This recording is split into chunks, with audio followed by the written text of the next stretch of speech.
Hey, Tommy. Hey, buddy. Look at this weather, man. It's gorgeous. I mean, 70s, cloudy. it's probably not even 70. With this kind of weather, we could have taken at least 3 hours off our time each day. No shit. I mean, because we spent at least an hour hiding from the sun in the shade somewhere, rehydrating. Not to mention stopping more often. I've said multiple times at sag stops.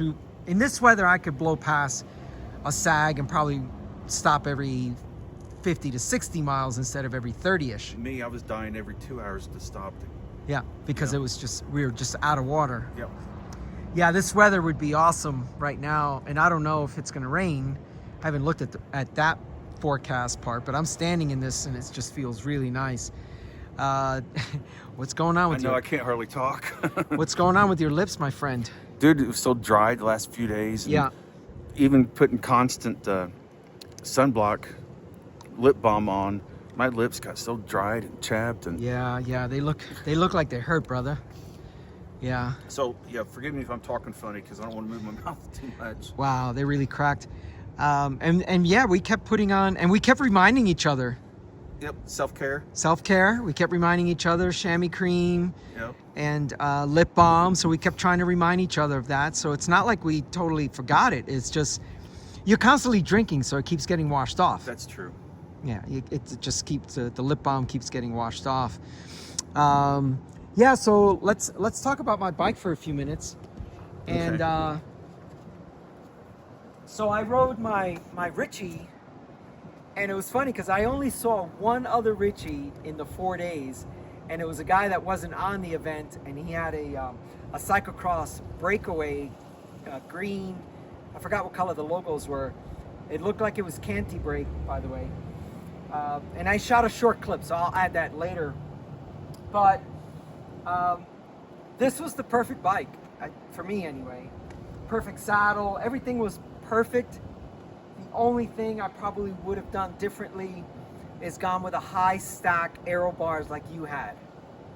Because towards the last day I was having, actually not the last day, it was the third day. At the last part of the third day, neck and shoulders were achy. But you know, you're spending 15, 16, 17 hours on the bike every day just because of the heat. So what I'd like to do is maybe just walk you through some of the stuff on it. And let's start from front to back. So this is a Dura-Ace build. Many of you have seen this bike before, but Dura-Ace build, and I've got the EE brakes, and of course they're on there because tire clearance. Now this is a 30 tire, and you can see there's tons of clearance here. And so I could ride a 32, but to be honest, the roads were great here in the front range. So I didn't need 32s. There were some folks with, Tommy, you rode 32s, right? Yes. All right, so you rode 32s. I rode 30s. The roads were so smooth I could have ridden 28s. There was a gentleman on 40s because I spoke to him. But anyone else, I just don't know what they were riding. I could just take a guess at what they were riding. So my Garmin computer, which I had just tons of technological issues, which was annoying, but we'll get to that in a different video. And then here I had my exposure light, and I believe it's the Toro model. Of course, always the bell. Please get a bell. People smile at you when you ring the bell. Top 2 bag. So generally I had my battery pack in here, had some Garmin cables, and then I had my Carmex right here. If you can ride no-handed, this stuff is really good. Or if you only want to apply at a stop, I like the way it feels. That little medicated stuff doesn't actually burn. And then a couple of gels and some other stuff. Oh, and then always, I'll tell you a story in a minute. Oh, there's 2 in here because I didn't think I had the other one still in there. But Tommy, would you hold the back of the bike just so it doesn't move on me?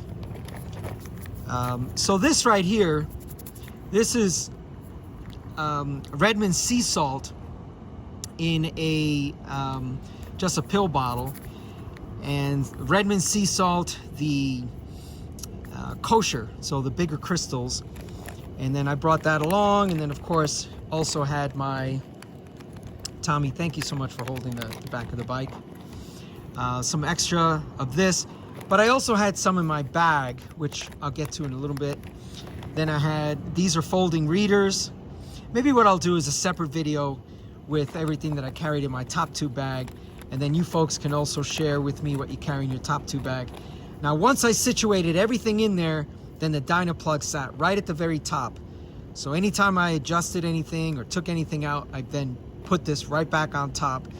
Because the idea is, if you're running tubeless, if you can put a plug in it, you're gonna lose, or you'll lose a minimal amount of air. Hold it, because I'm about to zip this up.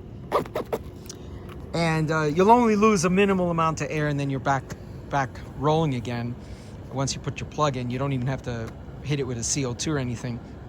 Now, the first day I was hesitant to bring my hydration pack, and then I was riding with 2 full bottles and a hydration pack.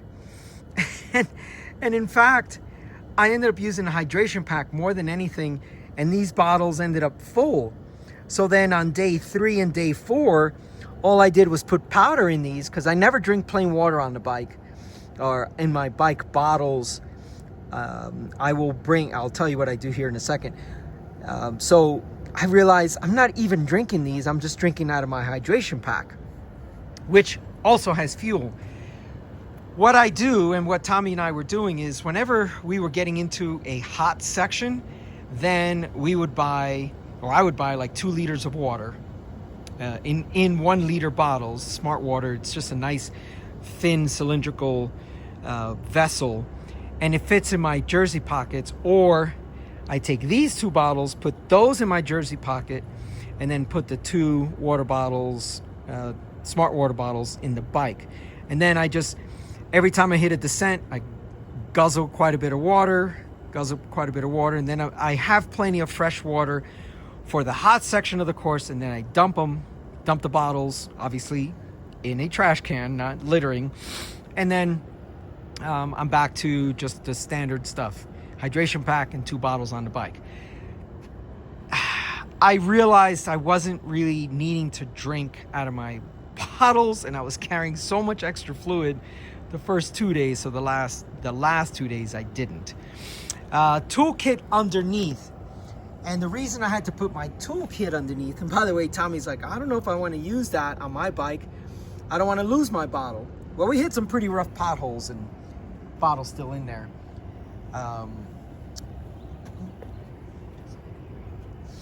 So that was good. And then as far as gearing, I had a 5236, 1134. Oh yeah, let's talk about the chain real quick. So this is a wax chain. So, you know, they say about 300K. Well, the first day was 400K. Second day was another 300K. I didn't do any chain maintenance. And Tommy, you swapped out a chain every day, right? Yes. Yeah, you swapped out a chain every day. There's another video about that where we go into that. But I didn't swap out my chain. I didn't do anything until the night, let's say, so 400, 300, another 3. So I did 1,000K on this chain. Then I put some super secret drip lube on it, Silka. And I was hesitant to do that because my chain was so quiet and so clean. So now it's got that stuff. But that's 1,200K. And look how clean the cassette is. And so I guess I'm a believer. Teaching a dog, old dog new tricks. Of course, rule number 5, if you know what that is. And then in the back end here, so this is the challenge I have with this absolutely perfect saddle for this 1,200K. These rails, so if you look at the saddle, it looks like, wow, you've got that saddle pushed all the way forward. But in fact, it's because this seat post has a lot more setback than a standard setback seat post. Let me see if I can give you a better view of that. but you can't even clamp the saddle until you get here. So all of this from here all the way to here is, you can't even clamp the saddle. So anyway, I was having trouble with another bag that I had, and good thing I brought options, because where I needed to put the saddle, then the well, because this then Y's out, I'll have to actually, Tommy, would you mind holding the bike so I can unstrap this? Thank you, sir. And can you get the other strap on the other side? Thank you. So if I needed, or what I actually needed to do, this is where the saddle fits good, but I can't put the other clamp that sits right there. So I did bring another seat post, but every night we got home so dang tired that I just did not want to mess. The position was perfect. Everything was perfect. I had just a little bit of irritation. So no real, what do you call that? Saddle sores or anything like that. No pressure pain like every day. It wasn't like, oh my God, I got it back in the saddle. And I mean, I have a confession to make. I never broke in this saddle. I took it out of the box, put it on the bike. I did like 10 miles on it, put it where it was supposed to be, and that's it. And I rode a 1200K on this Gilbertude saddle without breaking it in, without doing anything. It was absolutely perfect. I'm a believer. Everything that's old is new again.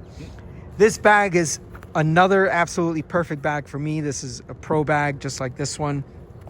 And, you know, it extends way out here, but I, you know, only need that much. And then back here, this is the 30 millimeter tire clearance on a set of EE brakes. Trying to get that to focus in for you folks. So plenty there so I can run 32s. Then I've got a spare tail light there. And then this was the challenge I had with this bag. I couldn't actually put that tail light right underneath the way it's supposed to be. And of course, I run a pretty high seat post compared to most folks, but oopsie, and you see, that's the thing.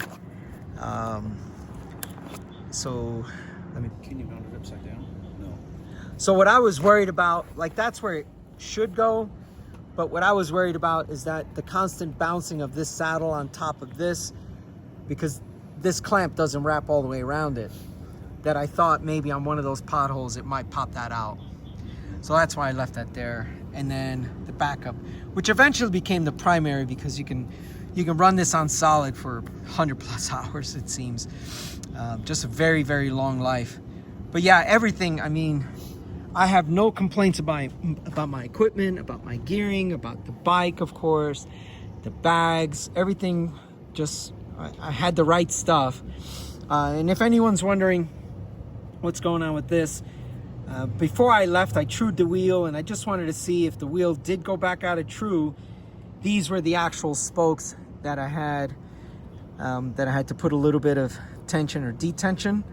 So I just wanted to see, okay, after 1200K, or if during the event, because I actually had a spoke wrench with me, if I had any type of issues, then I knew, okay, it's a repeat offender. It's those spokes in particular. I could have used a gray Sharpie on second thought. By the way, the front wheel is brand new, because remember I had that one crash. So that's why the decals are quite clean compared to these decals. But in the end, just the perfect bike. Yeah, everything just worked out great for me. No flats, no mechanicals. I mean, it was just, as far as all that stuff, everything went well. Mm-hmm. It was just the weather. Honestly, the weather was the real impediment to us getting back. Or come on a little closer, just so I don't have to yell. The weather was the biggest issue with getting back in time to recover, because we were getting back, 18, 19 hours on the bike, and it seemed like every night that we would get back. So we started the first morning at 4 a.m., but we got back so late that night, which was 250 miles, that the next day we slept in a little bit because we were so tired. You got to shower, you got to eat. So there's two of us, one shower, you know, we're trying to make a quick meal, trying to get to sleep. And then you got to wake up, make all your bottles, do all your stuff, get back on the road again. And so each day kept getting pushed out. One day, the second day we started at 6 a.m. The third day we started at 7 a.m. I mean, it just kept getting pushed out because you get back so tired, so dehydrated. That's the other thing. There's not enough time in that night. You know, 3-4 hours. You got to sleep too. So you're drinking. You got to sleep. You just don't have enough time to rehydrate to get back on the bike. So just really tough. The heat. This weather, we would have crushed it, huh? Mm-hmm. Yes. Well, yeah. So that's it. That's just the bike. I'm gonna pack it up and actually put it inside the vehicle. That way, whenever I stop at a gas station or store, I don't have to worry about the bike. I just have it inside the vehicle. And if I want to stop somewhere to eat, I don't have to like keep looking out the window. So now I wanted to shoot this video because I'm gonna take the wheels off and stuff and put it inside. But yeah, please subscribe. Please, my lips are stiff too. Please subscribe, hit that notification bell, and we will see you up the road.